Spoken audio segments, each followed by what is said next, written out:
What's up, world? I just, I don't know. I mean, I don't know. They Insert here. Yo. It's a terrible game. Bottom line. It's terrible in every way. Graphically, it's terrible. Gameplay is terrible. It's just terrible. Angry Nick mad. That game sucked, and it's gonna suck no matter how many revisions they make, and it just sucked even more because they put a Kinect with it. Angry Nick mad. Or if there's violence, I'll just laugh and enjoy the fun. Kaz Hazari. Kaz Harai. They just kind of got tired of Angry Nick on the first one and said, I'm going to pass. Oh, yes, I do. It's me, precisely. No. I No. do all my work. No. And You guys are unfortunately, so I don't. cute. Oh, thank you. I try. I mean, let's face it, Mario and to a lesser extent Zelda is what carries Nintendo at this point. Always be radical. I love you, little podcast. You're the bestest thing ever. For the promise of the new Super Smash Bros. And the Zelda game, yes. You will not find a better story presented in any other game genre, in my personal opinion. Like, JRPGs have that. They have that story. That's what the entire game felt like. Oh my god, I want to bang my head into a wall. It's podcast again? Can someone remind me? I thought it was a video game podcast. You're listening to the Game Source Podcast. This is Nick, Gerald, and Jamie here at the International CES Consumer Electronics Show. What? Nothing. Let's go. Continue. Always throws you off every time I do that. Take that off the air when you listen to this later, Gerald. And do not throw this as a bumper on one of our podcasts. This is Jamie, Nick, and Gerald here at the International CES 2015 Consumer Electronics Show, for those of you who are not familiar with the acronym. We anticipate seeing a lot of great things today, although it's the same thing every year. But, Jamie, what are your impressions of what you expect to see at the show this year? What's the focal point, rather, you feel? I want to see everything and anything electronics. Samsung looks like they're going to come with some really nice stuff, so I want to see that. It's almost like my feet are already hurting. I'm in so much anticipation. You can hear the enthusiasm in his voice. Well, we're going to have a lot of great interviews coming up with Snail Games. I know we've got also one scheduled with Stern Pinball. So basically, if you are a pinball fanatic, we're going to go down memory lane. We've got a meeting, I think, with the president himself, Mr. Stern. So anytime you're able to go and get the namesake of Stern Pinball, that's catch indeed. I hear they have a WWE table. And don't forget Razer. Oh, yes. And let's not forget Razer. And we're trying to get some more as well. Get some more interviews, get some more, so you can get the feel of what it's like to be here in Vegas for the International CES 2015. It's just going to truly be a great time, and I'm looking to get some free stuff. Guys, correct me if I'm wrong, but aren't we going to try and find Aaron while we're there? Oh, that's right. Aaron, aka OSU Water Polo, is actually garnering some of these interviews for us. So he's actually out there right now. So he's going to also be on at least one of these interviews. So we hope you enjoy it. We hope you take a listen to what's going on, because these people that are there, they are working very hard to produce great products for you, the consumer out there, that hopefully will enjoy for years to come. So on that note, we will have a lot of great content. Podcasts, interviews, and videos. I know Gerald definitely wants to make it a point to hit up Sony. Jamie, hey, Samsung over there, man. Let's go to Samsung. I heard they had a great T-shirt there. Yeah, let's go take a picture with the Hulk. It should be real quick to wait in line. Short line. Yeah, nothing at all. Anyway, this is Nick, Jamie, and unfortunately Gerald here from GameSource. Tune in to www.yourgamesource.com for the latest and greatest in all that is gaming, media news, and CES 2015 coverage. Hey, it's Gerald, better known as Yes Elvis Lives, and I'm also here today with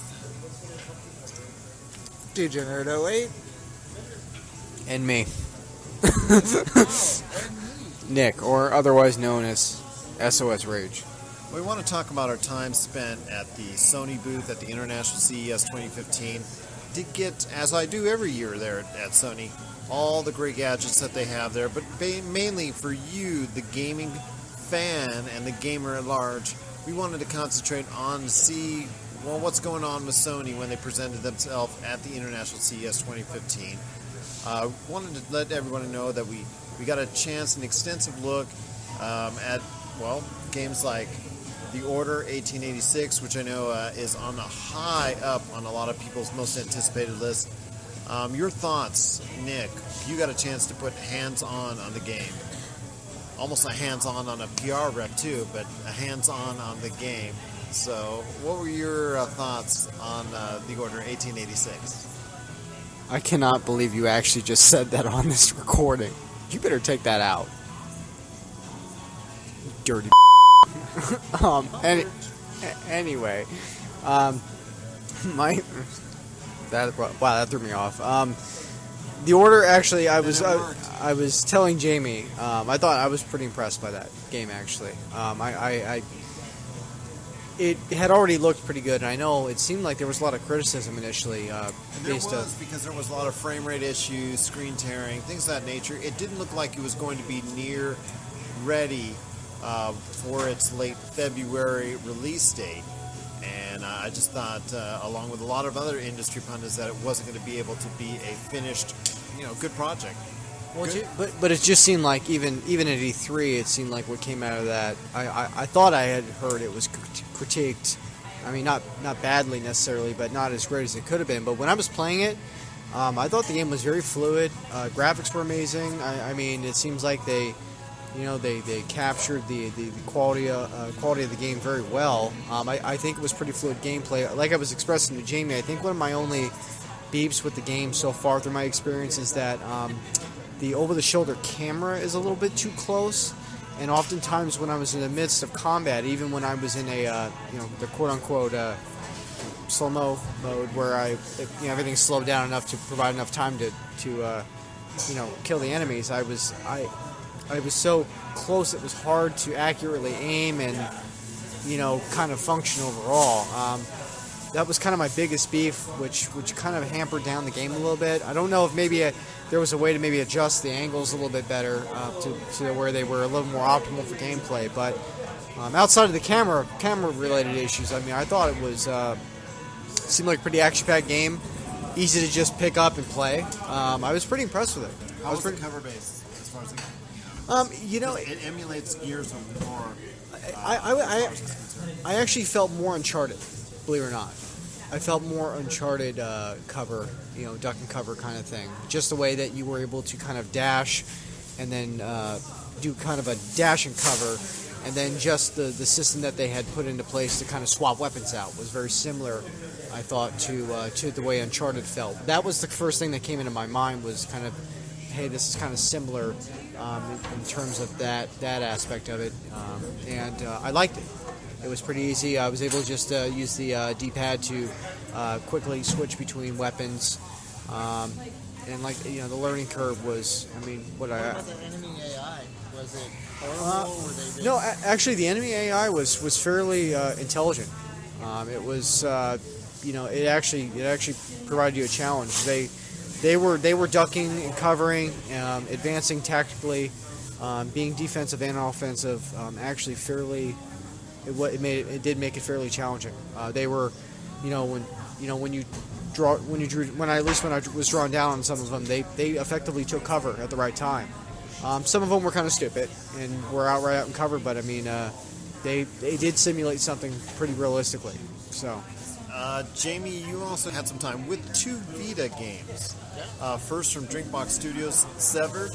And then you also had, Hotline Miami, Wrong Number. You got a chance with both those games. Could you tell a little bit more to the people out there about your thoughts on those upcoming Vita titles? Well, Hotline Miami, Wrong Number, of course, takes you back to those days of, the original Grand Theft Autos. You got the not-so-great graphics, top-down screen, and, just stupid blood and gore. And that's what it was. Of course, it was mostly my blood that was getting splattered all over the place, but that's beside the point. Honestly, it was a really good game control-wise. It was a little hard to control. The aiming was a little off at certain points, but Did you get a chance to play the original Hotline Miami? A little bit, briefly. I don't remember too much about it. I know I played it maybe once or twice. Nothing real major, but I liked it. What I did play of it. What about Severed? Something I'd pick up. Severed made me want to cut my own arm off. And that's only because Gerald can attest to this. He watched me play it. It was like an endless maze. Once you got your weapon, you killed one thing and you could never find your way back where you were supposed to go. There was no true direction of what you were supposed to be doing. You just kind of went around in circles, back and forth, and I wasn't cool with that. It needs a little more direction of what you're supposed to be doing once you get your weapon and you're told what to do after that. That's it. I thought Fat Princess was fun. Yeah, that's what That I wanted was to ask. really fun. The last thing you guys want to talk about was your co-op experience playing Fat Princess Adventures, the latest Fat Princess adventure, which is coming in 2015. No specific date as of yet on that either.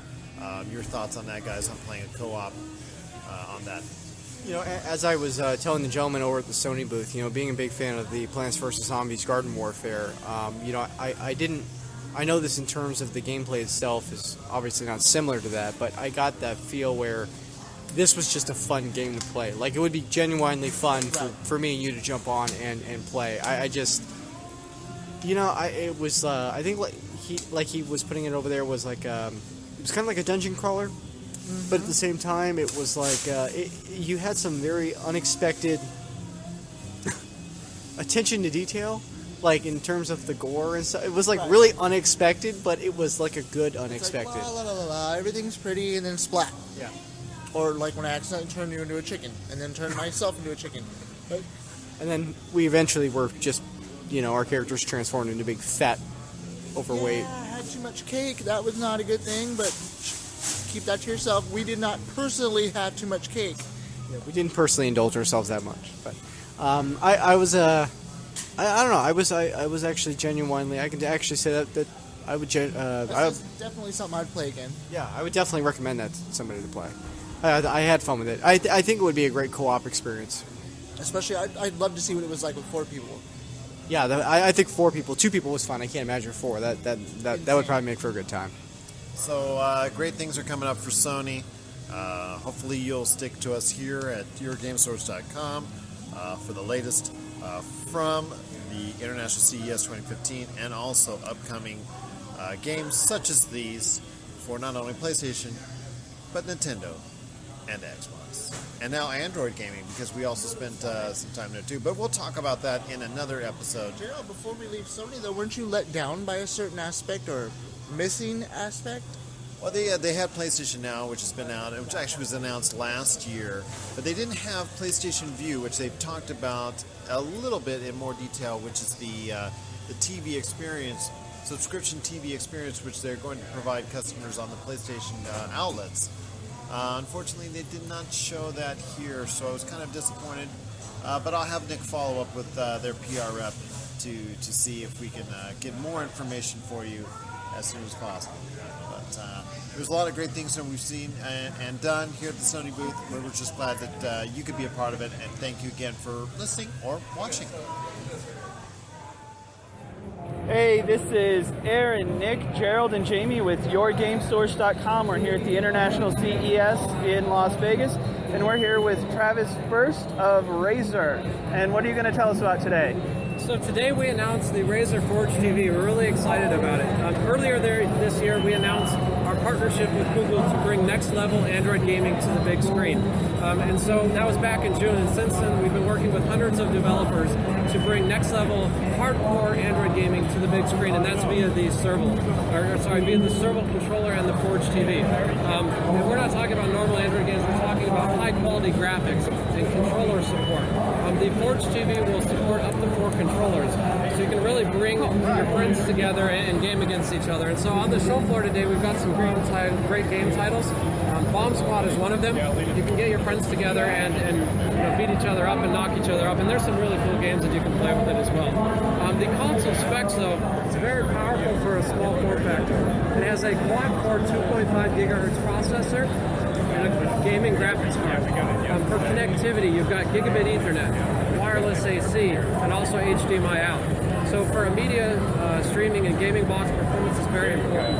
It's incredible. The thing is like, Yeah, it was actually developed by the same. It's barely bigger than Game Boy Advance SP. I mean, that's nuts. So it was developed by the same team that did our Razor Blade notebooks, the award-winning design and engineering team.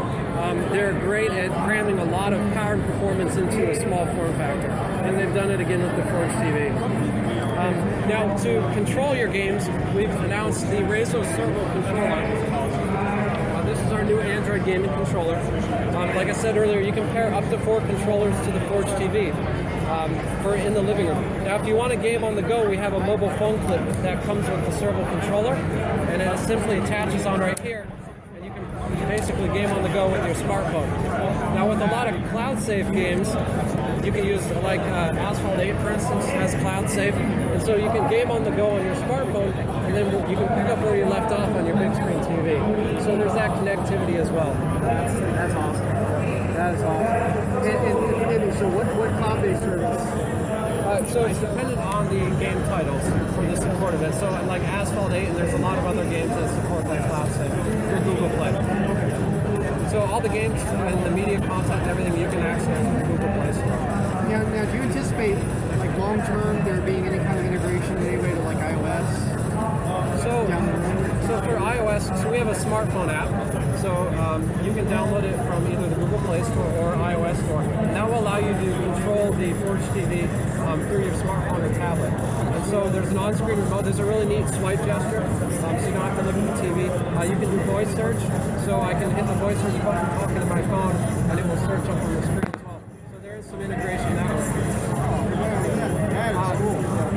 What's the... And so for mobile gaming, at least on the controller side, it's Bluetooth. So you can sync this up to your iOS or your Android phone.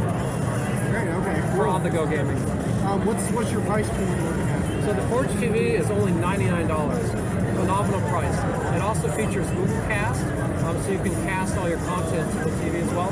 And there's lots of multimedia stuff. You can download Hulu and Red Bull TV and Pandora, and there's tons of apps available in the market. So now, does this mimic some of the other products on the market? Like, I know some of the boxes that are solely dedicated to like Hulu and a lot of the TV subscription services. In essence, once you purchase this for $100, will games will it be much like the Android market, where there may be free games, there might be games from indie developers you get to buy? So the operating system is Android TV, and so you would go to the Google Play Store to buy any apps. There's a lot of free content. Some of them are paid, some of them aren't. Some of them require subscription, like Hulu Plus, for instance, will require a subscription. But there's a lot of free apps as well, like Crackle, Red Bull TV, where you can instantly just download it, boot it up, and consume content right off the bat. Same thing for games, like Asphalt 8 is right there, and some of these other games, those are free as well. Fantastic. That's phenomenal. When do you anticipate this being available? So we're targeting to ship it in Q1. All right. Now, one other kind of the icing on the cake, one of our things that we're most exciting about is we're launching later on this year a new ability to stream PC games from your like if you've got a home office where you've got your desktop, you'll be able to stream those PC games to the Forge TV. And the way this is going to work is it's going to use what we call Razer Cortex Stream. Are you guys familiar with Razer Cortex? So we have over 10 million active users. You'll essentially download and install Cortex on your desktop computer, and essentially almost every DirectX 9 and above title, you'll be able to access it from the Forge TV. And since we included gigabit Ethernet and wireless AC, you'll be able to use those connections to ensure a very low latency. The other thing to keep in mind is since we're doing the console, the software, the peripherals, we have a proprietary solution that has really allowed us to reduce the latency for very seamless gaming, through PC games. Now, the controller is great for PC gaming, it's great for Android gaming, but to really experience PC gaming like World of Warcraft and other titles, you really need a mouse and keyboard. So we're also announcing the Razer Turret lap board, which will allow you to play all your PC games on the couch in the living room. The Turret, we're targeting to have it work with both the Forge TV and the PC as well. So now for the $100, are you getting? Is it just that? So for $99, you get the Forge TV. You can download the smartphone app, and there's actually quite a few games you can control and play with the smartphone app. we will also have a bundle that will include the Forge TV and the Servo for $149.99. The controller is sold separately as well, so if you want to bring your friends together, it's $79.99 for this controller. And the controller is actually based on our Sabertooth, which is a professional gaming grade controller that's won quite a few awards too. Does the additional peripheral for the mobile device come with it? Yeah, it's included in the box. Great. Fantastic. Great, that is awesome. That sounds like an exciting thing. Yeah, we're super excited. So. I think we can say same thing. Sign us up. Well, hey, thank you very much.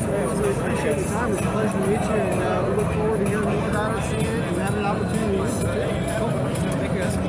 This is Aaron, Gerald, Jamie, and Nick here at the International CES with Travis First of Razor and YourGameSource.com.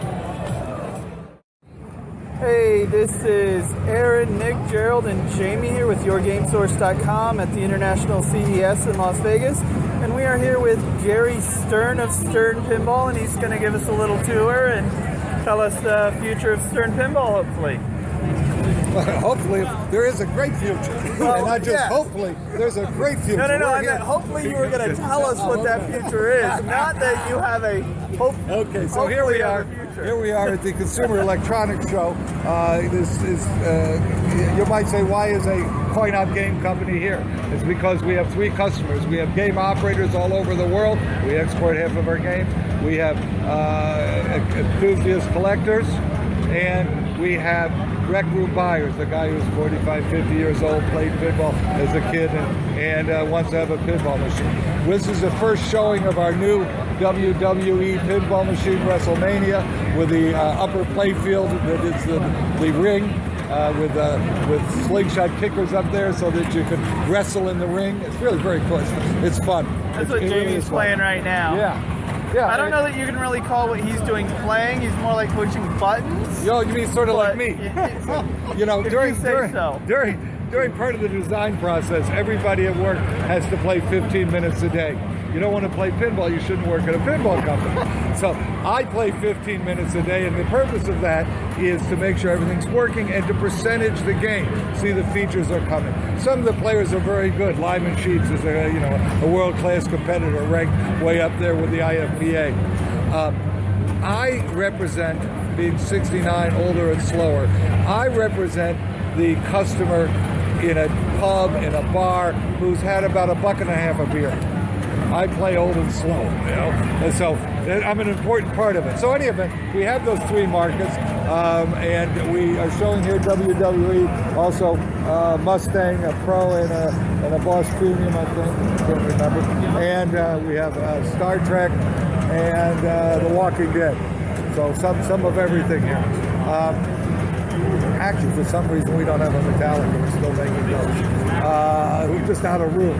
We also have a demo unit here that shows our new electronic system, our Spike system, which is introduced with WWE. Now, we've used part of that system. It's a scalable, modular system. So we started with part of it in the PIN, which was a home-only game. We then tested some...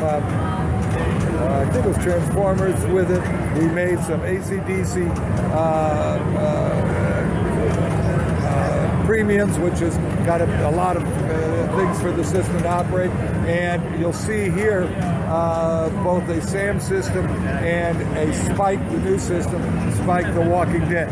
So we sent some of these games throughout the world, tested them everywhere. And basically what we've done is we've gone from a matrix system, which is what basically we were all doing since the 70s, to a bus system.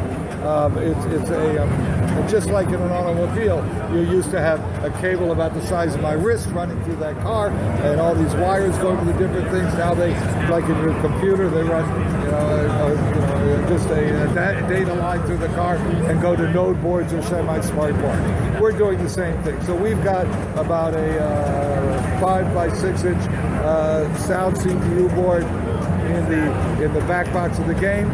No fluorescent tube anymore. which is really important in Europe where they don't have American fluorescent tubes, so sometimes the games are dark. And instead, 10 super bright LEDs, and that lights the backglass beautifully. The games are all LED, very little failure. Now you've got much less wire, which you can see here. Unfortunately, whoever's listening can't see it through. We've already taken some pictures, so we'll have them up. Oh, good. Then you'll see it's got much less wires. It's much simpler. It's more reliable. It's also scalable, and that modular in the sense you can see various node boards in there. Switching power supply instead of a boat anchor transformer. And when I say it's scalable, as we plan to do things in the future, we can just add on to that. If we need more node boards, you put more node boards in for an LE or some such thing. If we have some new, totally different kind of feature, you just scalable. You have that added on the board. It's got other features on it like headphone and speaker connections in the CPU itself. It's not brought out to the game. That type of thing. They're going to be there. There's all kinds of things that are still being added to it. I'm not sure which are there at any one day.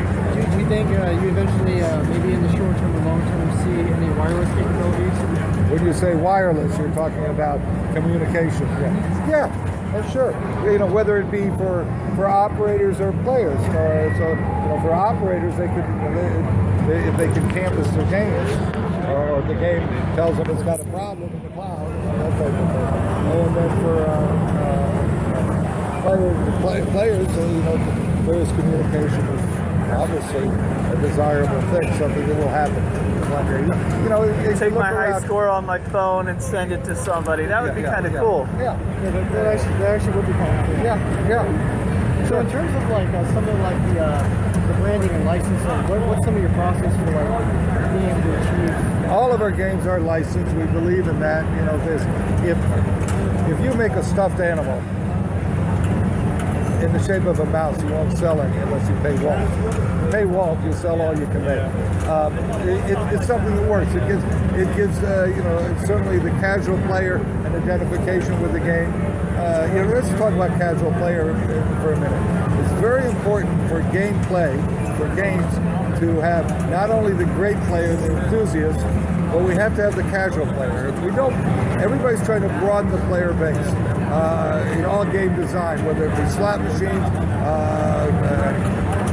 smartphone games, whatever it is. And so you want to keep, even in my father's day at Williams, you want to keep your core player, but increase your player base.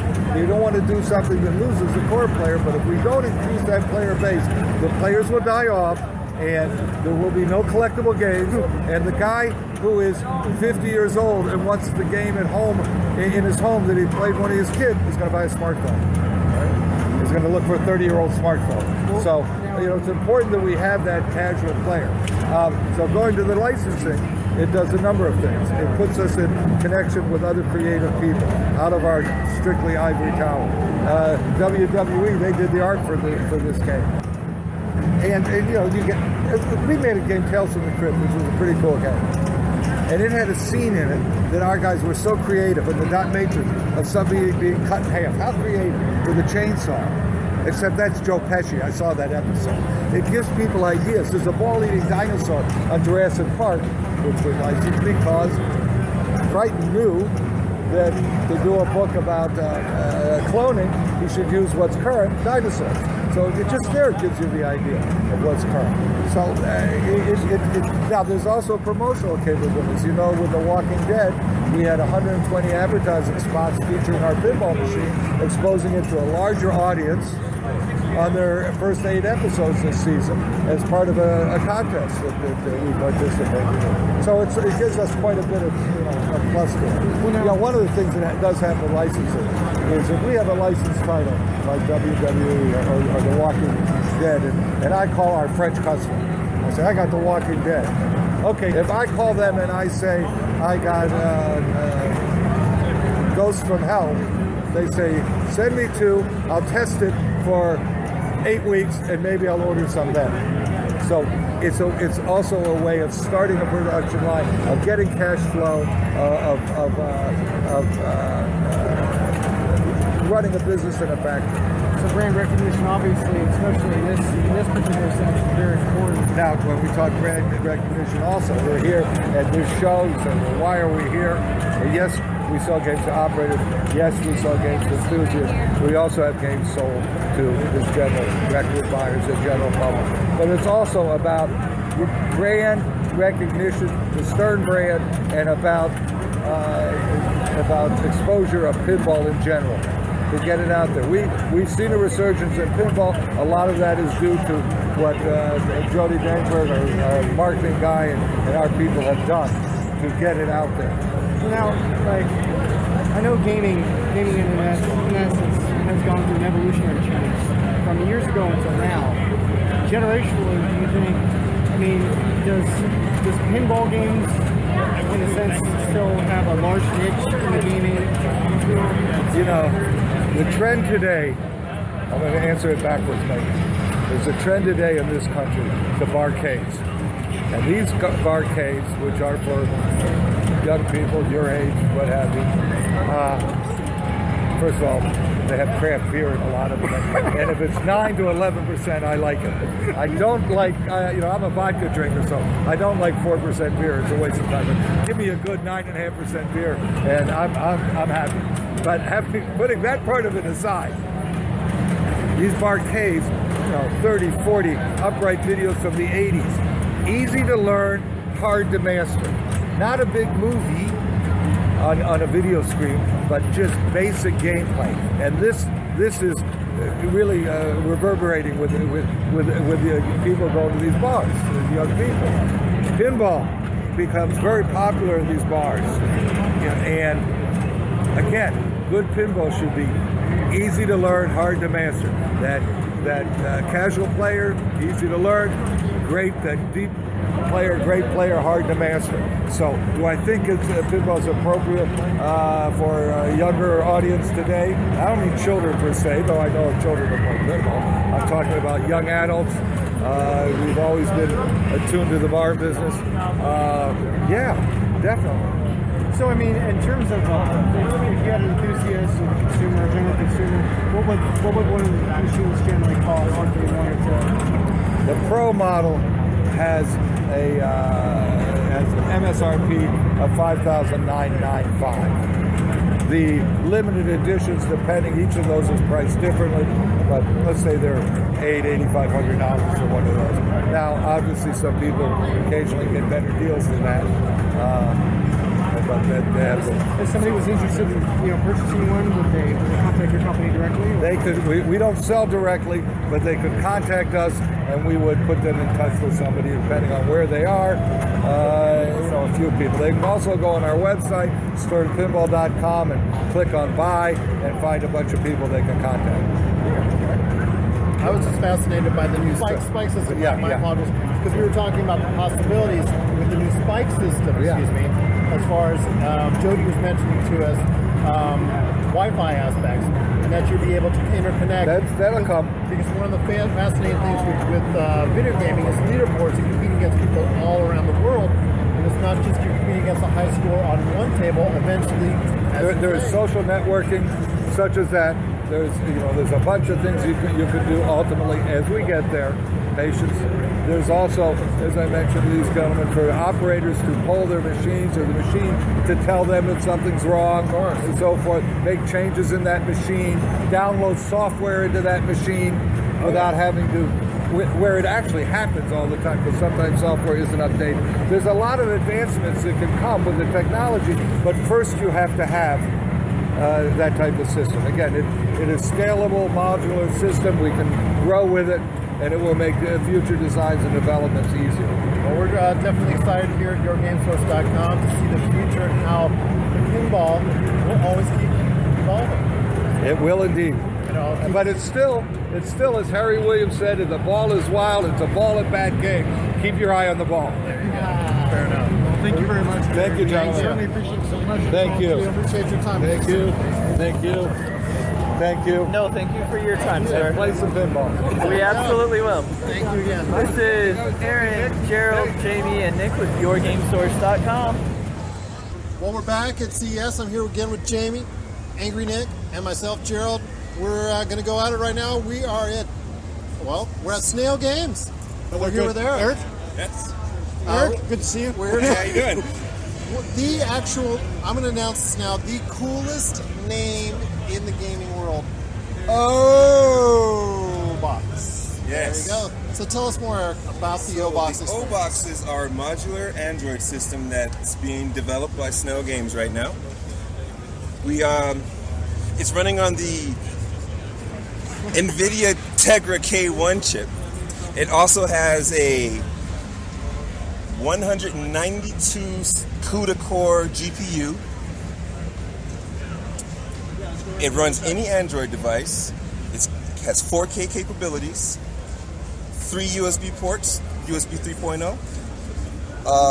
Modular design. If I didn't mention that, you can take out the chips, you replace them with the other ones when they become available. You can replace the hard drive. It can use 2.5 or 3.5 standard hard drives. You can flip the top open. I can show you the insides of it, but it might reset the machine right now. That's Bluetooth based for all your controllers. The controller has an air gesture mouse. It has media capabilities. Has three HDMI ports in, so it can be as your media hub for your main central in your living room. I know 4K is I know that's a big push now, so that's pretty incredible. I mean, and considering all the capabilities that it seems like it has, and it's a fairly smaller device. It's pretty robust for an Android device, I would definitely say. Yeah, absolutely. For sure. So are there any plans, and I know I've kind of gauged this question for other folks too. I know Android seems to be is it because it's primarily that's the open source, right? To be able to use it. Now iOS, are there any plans to integrate some of? I am not particularly sure about that. I think it'd be kind of hard to mix the two worlds together. I don't think they actually like each other enough to be sitting in the same room together. I'm thinking the same thing. Yeah. Okay. I would love for it to happen, but I don't think they would. So now, in terms of some of the other capabilities of it, does it allow a lot of the the standard things now with like media streaming? Media streaming, Netflix. We will have anything that runs on Android will run on that box. Great, cool. Yes. So in that case, correct me if I'm wrong, but otherwise use like the Google Play. Yes, 100%. You have Google Play, Tegra Zone, our own Snail store that will be opening up soon for our own developed games. Okay. So tell me a little bit, if I may, about what comes kind of in the box when you buy it. The O-Box comes in the box. The O-Box. All right, cool. And a controller, and we're still actually figuring out the actual different tiers, because I think we're going to release it in different tiers so that your bigger hard drives or, 2 controllers, 1 controller. Kind of a lot of the standard stuff. Standard, yeah. What the consumer different options. What's the so in terms of some of more about the system itself, like what's going to be kind of at this juncture, like the standard like hard drive size? It should be coming with a 500 gig hard drive to start, and it's going to be maxed out at 4 terabytes is what the OS is saying right now. People say, 4 terabytes for Android, but you have to understand that you can put all your media on here, all your MP3s, your movies. So it's a killer little machine. That is awesome. 4 terabytes? So obviously HDMI. It has mini HDMI as well. Oh. For linking with our cell phone device, the W3D, that we'll get to in a minute. All right, cool, awesome. What's like the standard MSRP going to be on? We are still figuring that out. That is something that I have no visibility into. All I get to do is play with the nice little toys. Awesome, good deal. And how many controllers? That is sync up to 4 right now. 4? We might be able to get it up to 8 depending on the frequencies. It's still a little bit out of the technical range of my scope, but that's what they told me. No, but you're right. That is a very robust system. So yes. What else you got for us? All right, so go take a look at the cell phone over here. Not that we're not excited to hear more about the O-Box. But this is where you'll hear more about the O-Box. So the W3D. W3D is our Android-based cell phone gaming device. So this is actually a cell phone, but it actually has the nice standard controllers that all us gamers have been used to all our lives. One cool thing, any Android game is going to run on this, right? But usually Android games use a touchscreen. you'll be able to take, we have a macro program to this machine right here that you'll be able to take any of the gestures that you would use. Say you had an on-screen D-pad and you you tap this to jump. You'll be able to map jump to this button or whatever button you like actually. Or trigger buttons sometimes. And you'll be able to use the standard controls in any game that you would like, and you'll feel like you're playing a real game as opposed to playing a cell phone game. And swipe gestures. Swipe gestures will still work, actually. It also has glassless 3D eye tracking. It's going to blow your mind. Watch this. Check it out. I'll hold it for you. Okay. It's just being temperamental, that's all. Network not available. Oh, this was kicked off the network for some reason. Boom, I got another one right here. That's alright. So, once it maps your eyes, the 3D effect is going to kick in.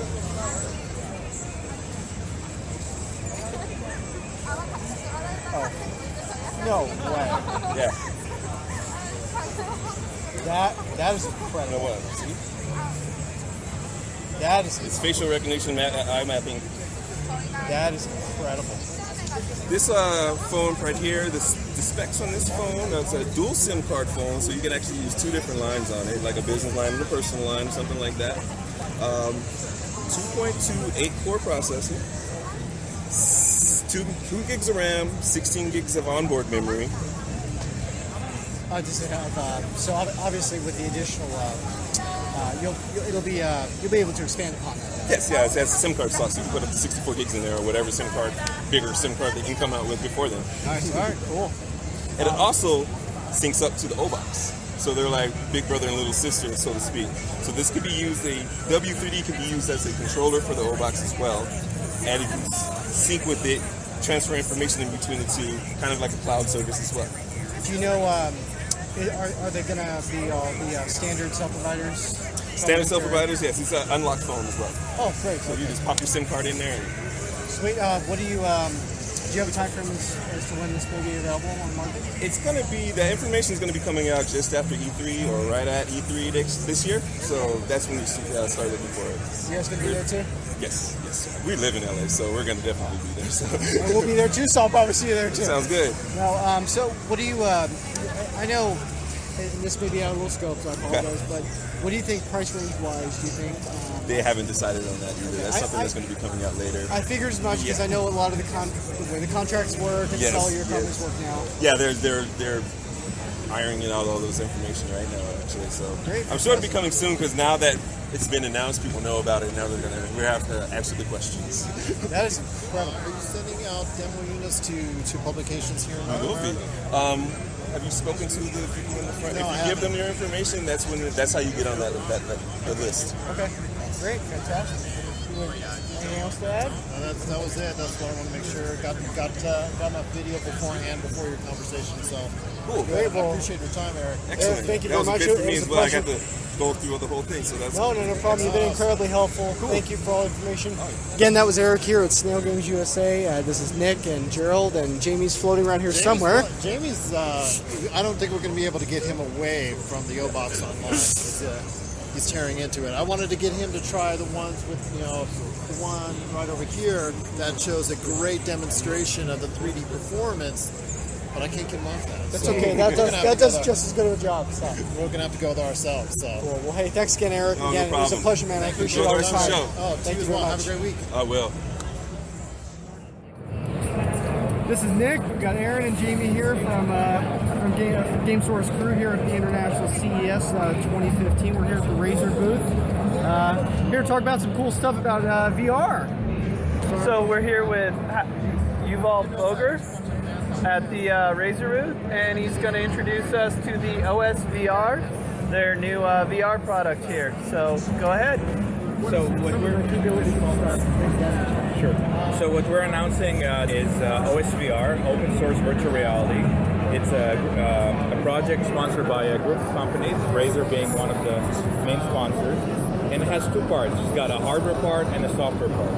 The hardware part is a high-performance goggle, NADP, high-quality optics, lightweight, wide field of view. That's a good goggle by itself, but the great thing about it is that it's open source. What that means is that you could go to osvr.com and download everything you need to make this goggle. So if you want to make Nicholas's goggles, no problem. Download the things, change the logo, do your own strap, add or don't add whatever you want, make it yourself at home or give it to your manufacturer, and that's perfectly fine. What you could do even better is if you've got some crazy new sensor that you want to integrate into VR, you could put it on the USB port on the side or hang it off the front plate or add it to this. So that's one aspect of the offering. The second one is the software offering. One of the issues that game developers have for VR is that they have to pick the hardware that they're supporting right now. So they say, oh, I'm going to develop for Sony, so I have to use the Move, and that's it. Or I'm going to do an Oculus, and I'm going to use 6 Sense. But what happens in the year when some other HMD comes on board? I mean, when you have a new printer, do you upgrade your word processor, or you just get a printer driver for Windows? That's what OSVR does. It sort of sets up the equivalent of the printer driver. So if you have a new motion tracker, a new eye tracker, a new controller, you plug it into OSVR, and the game doesn't change. The game doesn't even know that you plugged in something new because it already knows how to speak to a motion tracker. OSVR, the software, runs on Windows, runs on Android. So if you want to run VR on your phone or on a console like what's shown here on the other side of the booth, or maybe tomorrow on an iPhone, OSVR will let you do that. So it really provides a very diverse opportunity to be able to really integrate a lot of innovative new things. Now, as far as for new devs, is it something that's relatively easy for somebody to go, hey, I'm interested in designing something? Is it something that's really complex? Our experience is that it's been pretty easy. I mean, we've got demos here in the booth that, for instance, we went to a game developers. They said, oh, we wrote our game in Unity. We said, great, we've got a Unity plugin to OSVR. Here's a demo. Just go for it. And these demos, we can swap trackers in and out, and the game doesn't even know because OSVR is the same. Again, just like swapping printers. If you develop new hardware, developing the hardware is sort of the difficult part. You're the expert in it. You're going to do whatever you want to do. But connecting it to OSVR is going to be simple. OSVR is open source. We give examples. Here's an example driver for this device. So take that, modify it to the specific needs, the specific features of your contraption, and go off there. What's the price point you're looking at? So this is going to ship to the community in June for $199.